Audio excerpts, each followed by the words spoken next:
This is a follow-up video to our chicken setup here, and the first thing you would notice if you watch the first video that I did on this is that the fence area used to surround the coop and the attached run.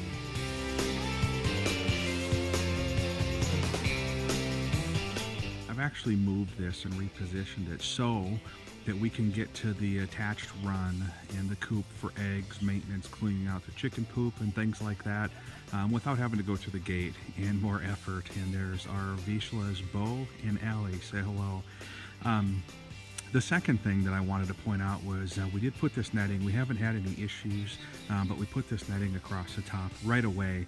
And what we ended up doing was just pounding two 4x4 cedar posts, untreated of course, just natural cedar, and into the ground, and we just screwed in two buckets here with two 3-inch galvanized screws on each bucket just to fasten that. And what that did is that those are 8 foot each, and the fence is 4 foot. So what that is doing is just giving some headroom to get in there and to clean up if they want to move around. There's just a little bit more room in there. It also stretches the net a little bit, but we've had no issues with any animals or critters or anything like that. The other thing that I did with the movable fence is I actually just took, there's these curb spots in the fence, and so I just went ahead and added a 2x4. It does two things. It gives them a chance to get off the ground and to roost. They feel more comfortable on a muddy day. It keeps them clean so the eggs stay cleaner. It actually also strengthens and solidifies that curve a little bit in this movable fence. And I've got another one over there in the end. They're just two 6-foot 2x4s. Here's another feature that I've added. Purchased this off of Amazon. It was very inexpensive, and it's just a sliding door, and I'll walk you through this, but you can see that there I actually attached a string up on the top here.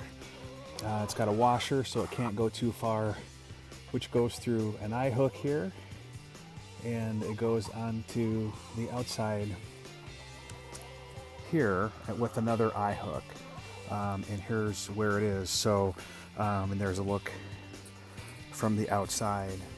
And so what I do is I just take this off and just lift it up, and it just slides up. I'm going to close it again before they get out, but it just goes on here. I actually have another nail down here at an angle, so when I pull it down to open it and hold it open, I can go ahead and do that.